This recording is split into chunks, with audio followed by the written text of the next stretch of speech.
Hello, ladies and gentlemen. This episode of CTO Confessions is brought to you by the one and only IT Labs. And your host today is me, TC Gill, IT Labs Chief Talking Officer, and I'm speaking from London, UK.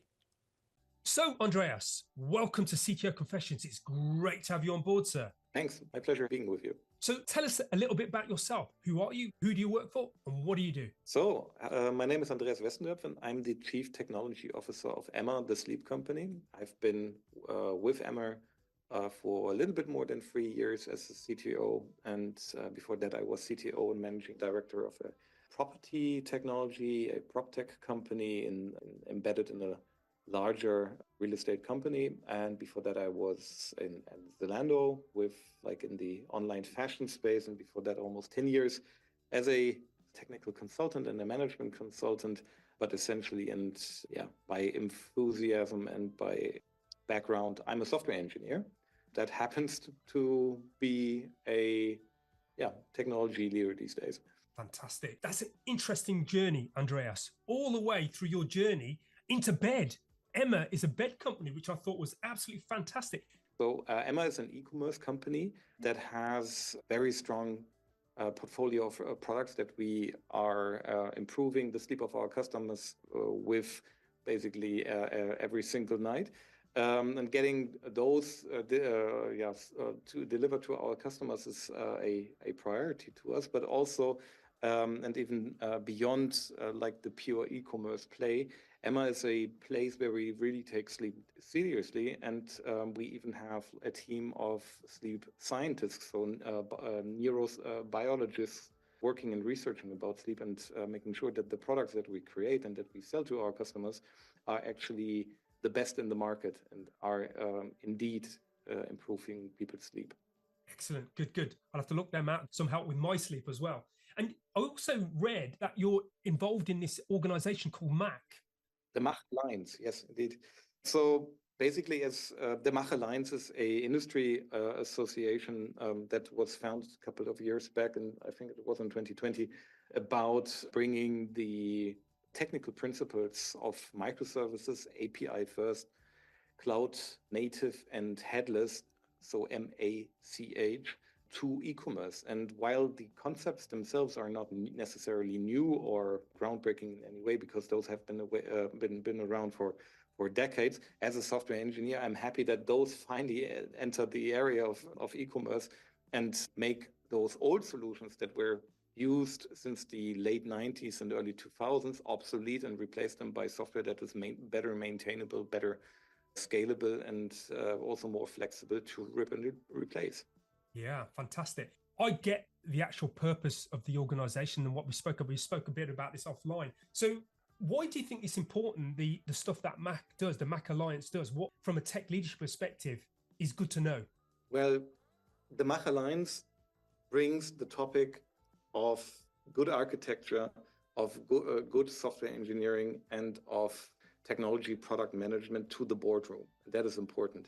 These days, a business cannot ignore the areas of their reliance and fundamental operating system in using technology anymore. So it should not be considered that IT that sits in the basement and just needs to do its job so business can thrive. But these days, and I certainly experience also in the industry, that more and more businesses are actually understanding that technology is not only that reactive cost center anymore, but it's actually the way how to find and exploit new revenue streams. And that technology is not supporting or enabling or empowering business anymore. It is business. For me, that is the key and essential change that we've seen in the last decade, where even you see it in the wording. The wording changed from IT, from information technology, to tech. Tech is the new thing. Tech is the thing that really engages with customers, that really fulfills business viability or makes the thing business viable, and really takes care that products can be maintained and operated also long-term and are not accumulating too much technical debt over time. So it is essentially bringing technology finally to the place where it is considered business and it's not considered like an afterthought anymore. Absolutely. And I've spoken to various tech leaders around this, and most of the ones I've spoken to, they are integral in the businesses. You know, the tech they are leading, actually the businesses themselves in many respects. Do you think the problem is still pretty prevalent out there? I've seen that too many times. Still, the discussions revolve around cost and sourcing, and there's really fundamental misconceptions about how software works. A lot of times we use metaphors like building a house or building a car, and these are just not non-fitting metaphors, because when you build a house, like in the real world, these problems, they have limitations in terms of complexity. So when you build a house and you excavate the ground, then you hit a stone, and maybe it takes double the time to remove the stone. But in software, when you hit a big, like a technology boundary, it can take, I don't know, double, triple, 10 times, 100 times, 1,000 times the amount of work, or is even not solvable. That can happen in software. Also, another misconception is software is like you're working on this and that project. Once that is finished, the same people should do something else. Software is never finished. Software is finished when you turn it off. So essentially, this is a living thing, and the process that creates software is not a construction or a production process. It is a design process, and it is actually very relevant who, and metaphorically speaking, that turns that screw. So it's not often enough people are like engineers are being called resources, and then you take two resources of that project and put it on that project, and what's the impact of that, and can we get it in half the time then?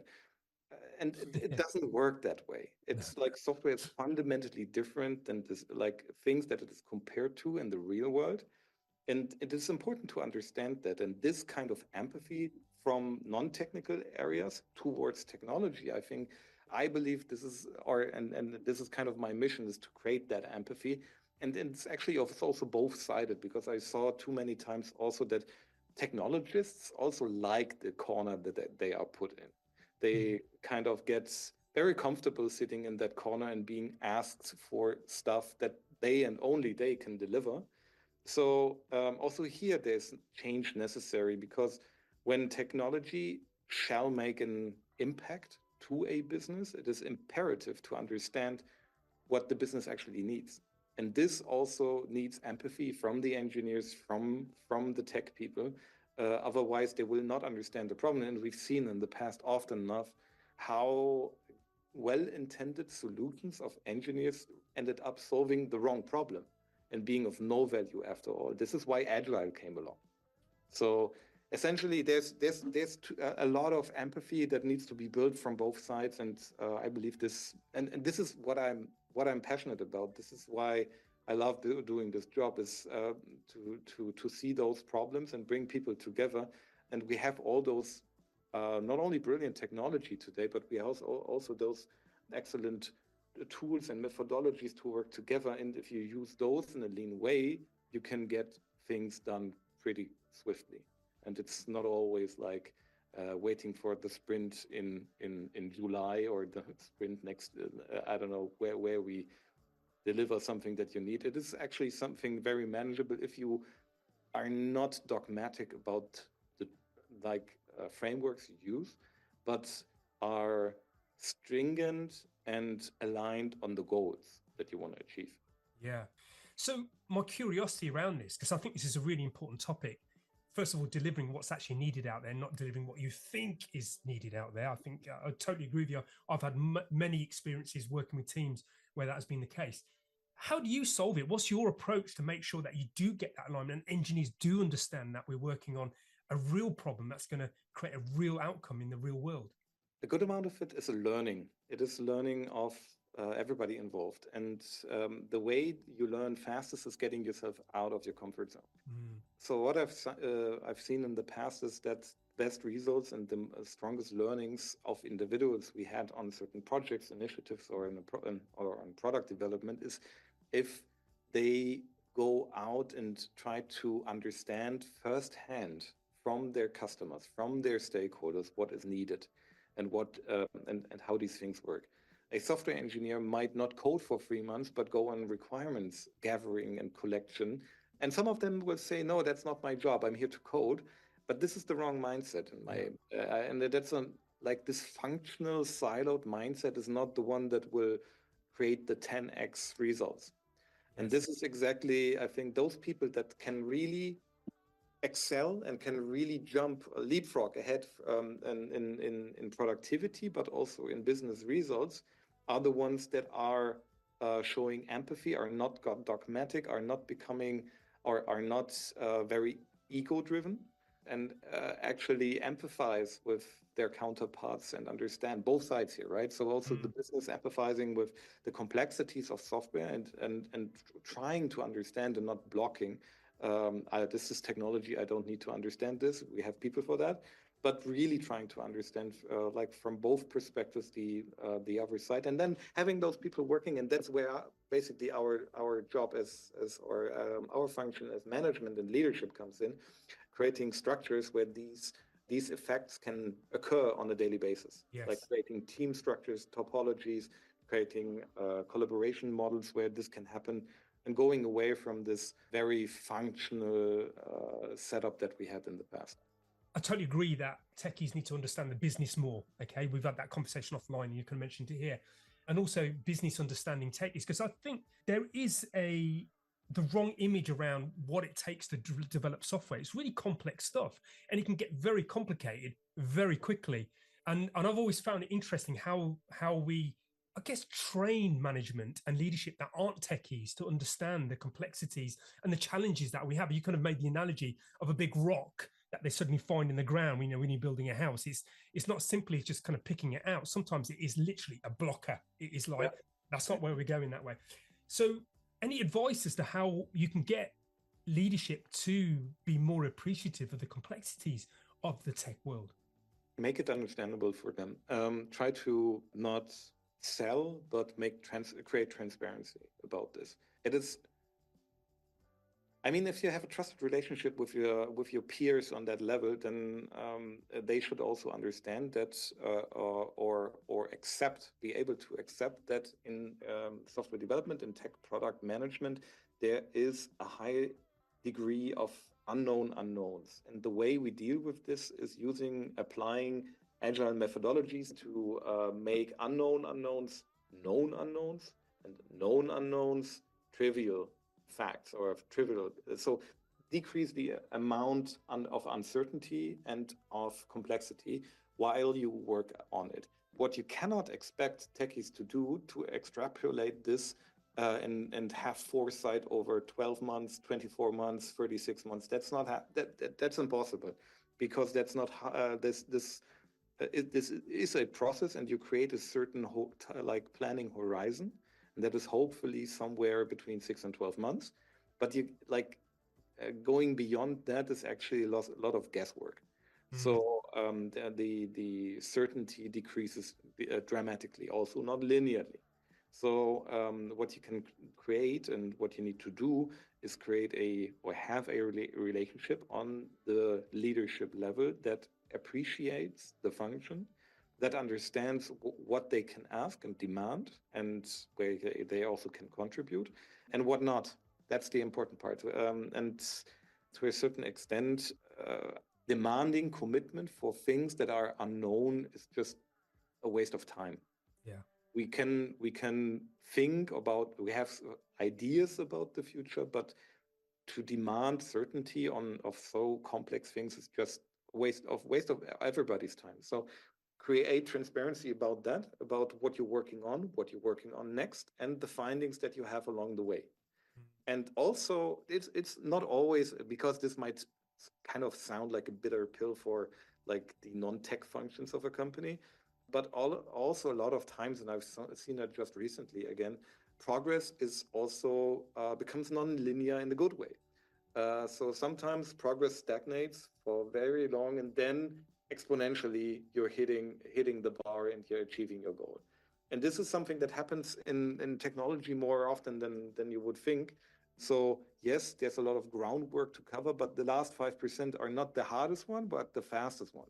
Or the last, even not 5%, but 25%, or even more.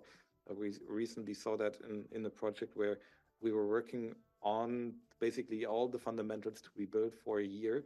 And then in the course of just weeks, we finished off what our stakeholders would have thought would take another 5 months.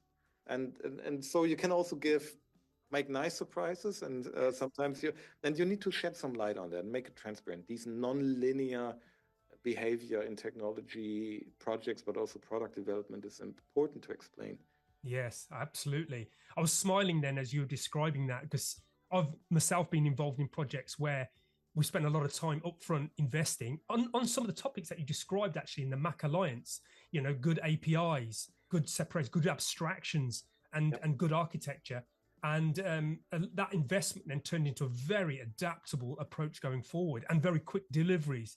So absolutely, I think I encourage the audience to kind of take a look at the MACH Alliance and what it's about. I obviously reach out to you for advice if there's any topics that they've got questions around. But this is brilliant. I love your description about how we can get other business functions to understand what us techies are about and some of the challenges we have on there.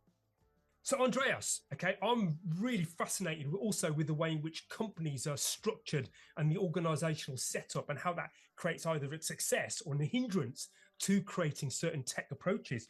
What would you like to say on that topic? Well, I think it's very important that you cannot see a tech organization or any organization of specialists, experts, isolated from the technology they're building and the architecture that they're building. There's a very interesting theory, and it's called Conway's Law, that is essentially covering the interdependencies of organizational systems and technical systems and how they interact with each other. And what through research was proven that however you design your organizational team or your organigram, so to say, or in your team setup, you will find that those same interfaces between teams and people in your software. This is where interfaces are being created, and also vice versa. The way you build your software, also the team's dynamics are playing out. So it's very important to understand that these are actually not isolated systems. These are very well interconnected ones. And it's important that to understand that how you set up your team and your teams and your organization is actually influencing your software architecture. There's a very powerful methodology these days, and it's was coined by Marty Kagan of the Silicon Valley Product Group. That is the technology product management methodology that Marty describes in his books, or VPG describes in their books, Inspired and Empowered. It is very much about creating teams that are interdisciplinary, that have all the capabilities inside of them to be able to discover and deliver, that have access to their users and customers, as well as their stakeholders, as well as their all the capabilities they need to deliver.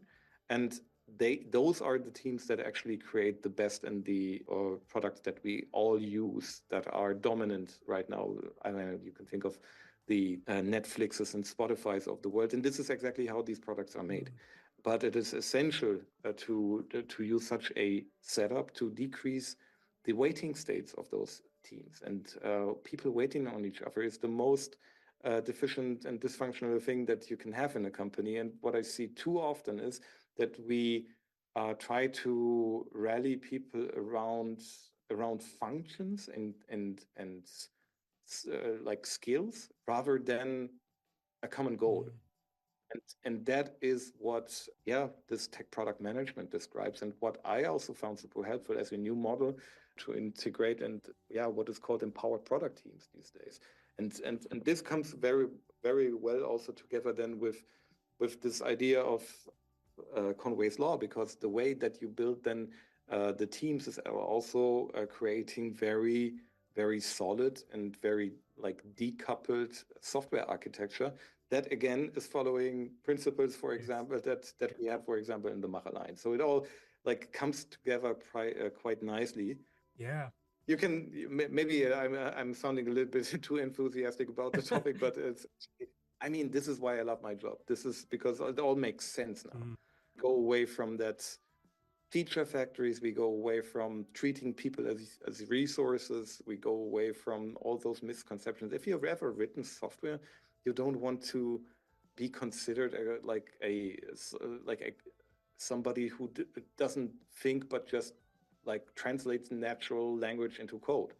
There's creativity in this job. Yes. And lots of it. And yes, I heard already like, yeah, but ChatGPT and large language models can do that. Well, they can create code. Can they create great code? Not yet.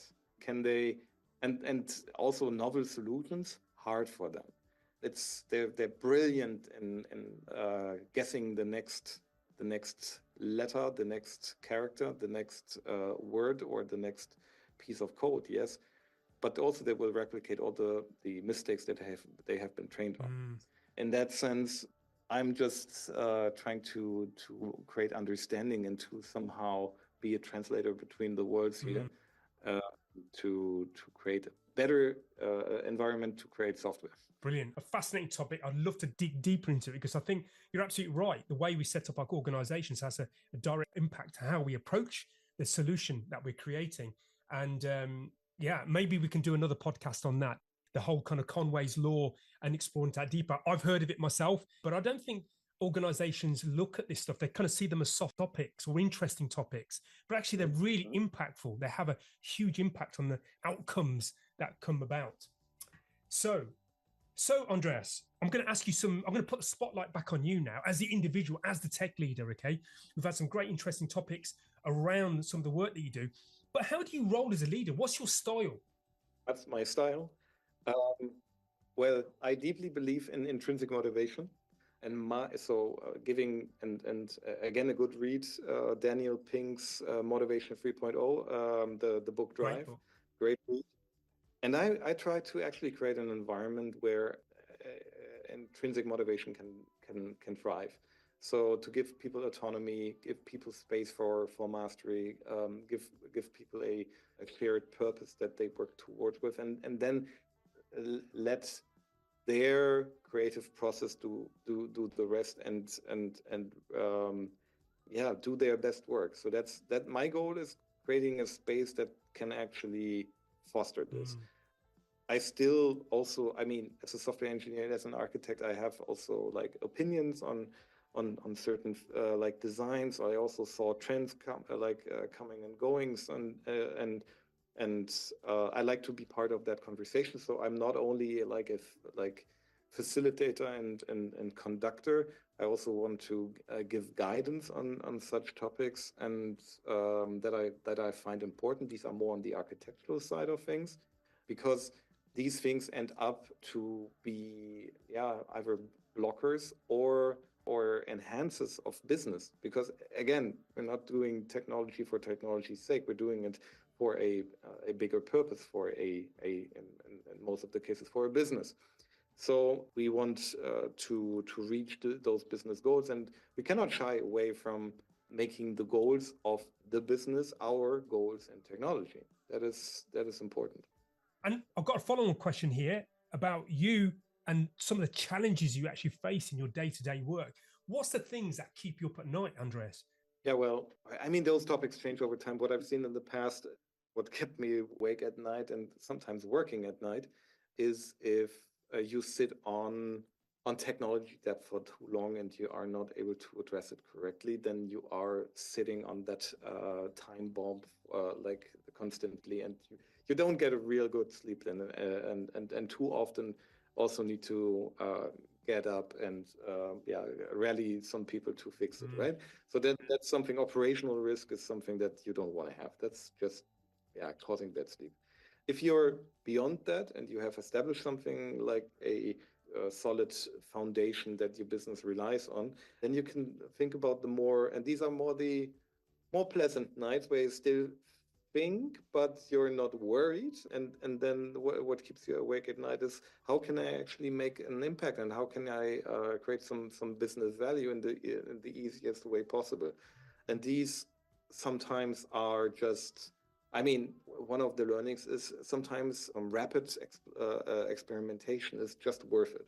You don't need to make every single change and exercise of academia and go through all that thorough frameworks of validation. Sometimes a simple one-off experiment is absolutely worth it and might give you an indication if that is an idea to follow. And coming back to the topic we had earlier on, how do you go about persuading the business that this is stuff that we need to spend some time on? Because I guess technical debt sounds very technical, and business people don't understand it. They think, well, what do you mean that we need to go back? In that conversations, I try to avoid like the term technical debt. While it was a great metaphor like years ago, it's being used for too many things these days. And I'd rather now try to explain, because there's different understandings of it. Some people understand outside of tech, understand technical debt as something that if it's not solved, it's breaking. This is some understand it as some unnecessary. The engineers want to do something super nice and want to put some, I don't know, sprinkles on the cake. And there's very different understandings of that. So rather, let's try to omit that. Let's go and talk about the impact of that. What is the actual? So we have technical debt. Will it block us to scale? Will it block us to create further improvements? Is this somehow affecting our ability to integrate? What is actually the business impact of that? And when you have those discussions, I feel like creating such clarity and transparency about the implications of that is actually not only helping the business, but actually yourself. Because again, helps you to connect better to the business purpose and actually what is needed to do business. Yeah, fantastic. So as we come to the closing arc of our time together, unfortunately, Andreas, I've got some nice warm questions for you. What advice would you give to aspiring tech leaders out there that are listening to this podcast based on your journey, and what would you do differently and advise them to maybe do themselves? Probably the most important thing is build empathy. Build empathy from both sides. Encourage your stakeholders, your peers to build empathy for technology. Explain, educate, evangelize. But on the other hand, it's not only them that need to change, you need to change as well. Unlearn behavior from the past. Build empathy for the business. Be interested in your business. You're not if you're serving internal customers, think again. Are you? Or are you actually building stuff that serves real customers, people, and get as close to those as you can? So that is an important lesson I learned in the past or I learned in the last couple of years, and that I find super important, because also we're not being educated and taught this way. Most organizations still create this us and them, or have a strong us and them mentality, and create internal frictions and internal borders and chasms that are unnecessary and that actually hurt your organization. So build empathy is my advice. And one thing that I should have maybe turned my attention to earlier, or that is the confession, is that although you're technical, although you're a techie, you have also great responsibility over the people and the costs that are created. Tech usually is the highest cost unit within any company. And you're carrying big responsibility there. One thing that I definitely saw a lot of value from is having my own tech controlling team. Having a team that understands the characteristics and also the sometimes odd discussions you have in tech, and can basically transfer that to the finance world. That is an important thing, because otherwise you end up with this discussions that you don't want to have, because there's too little empathy from connecting those sides together. So if you're a tech leader, be sure to be on top of your numbers and have people help you with it. Yes, I love that. I love this idea of co-leading, collaborating, because you can't see all the blind spots.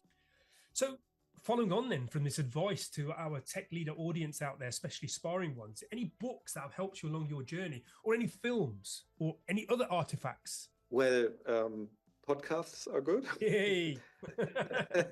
Podcasts, tech blogs. This is how we learn today. Yeah. Forget about certifications, forget about these things of the past where you went through 1 week of certification and came back with something to hang on the wall, but methods that you would never apply. So tech blogs, podcasts, visit conferences, exchange with peers. Many of the best recommendations and suggestions I received was in CTO communities. So like communities where people with the same interests as you gather, but where there's no sales incentive of anybody to sell you something. I'm a member of one that is hosted here in Hamburg, Germany by Tobias Schlottke. That is the Alpha List. That's like a couple of hundred, like 500-600 CTOs.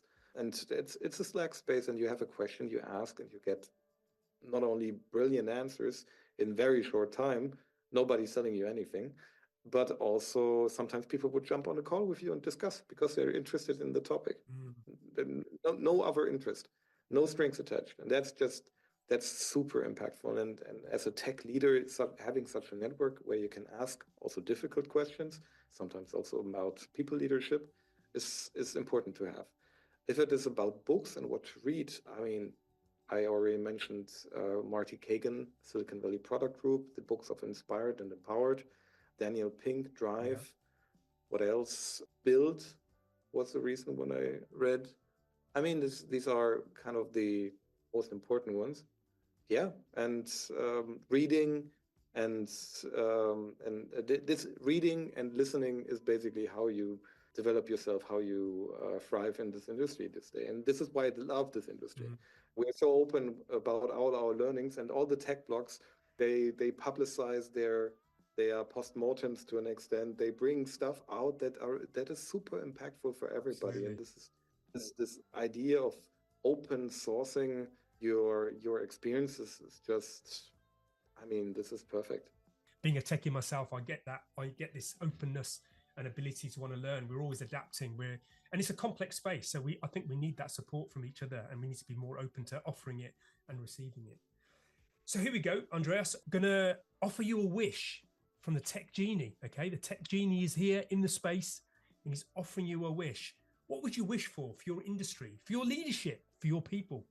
I would wish for a world where everybody is a techie, where everybody embraces technology, and we teach our children early how to use technology, but also how it's built. I mean, I find it so fascinating, all that technology we use today, we take it for granted, but it's like the inventions that are in it are just so insane. And sometimes I go on YouTube and look at early computer engineering stuff from the 60s or 70s, I don't know, NASA probes that were sent to space, or how the Pioneer probes function. And I think, like, this is so insane how smart minds circumvented the limitations of hardware at that time. And there's just so much. These days, everybody can be an inventor.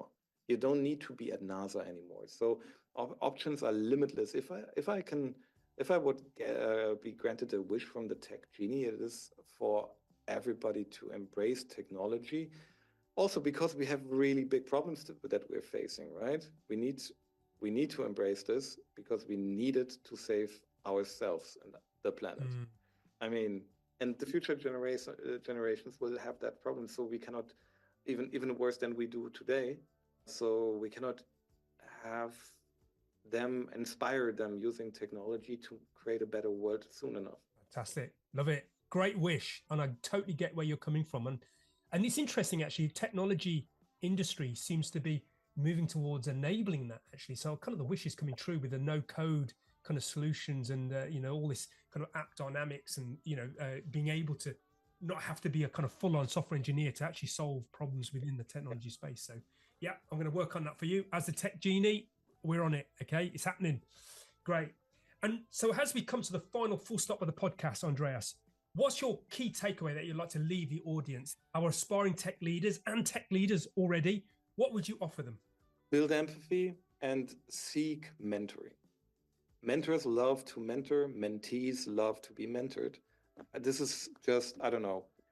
It's never one-sided. It's always bilateral. I'm doing some mentoring myself for startups or also for individuals. You can find me on adplist.org. It's so refreshing, and it's so energizing to speak with people, to ping pong ideas with people, and it's never only to the benefit of the one side. So it's always like I always get also something from it, and I find it inspiring and it's fun. Brilliant. Excellent. What a great note to finish on.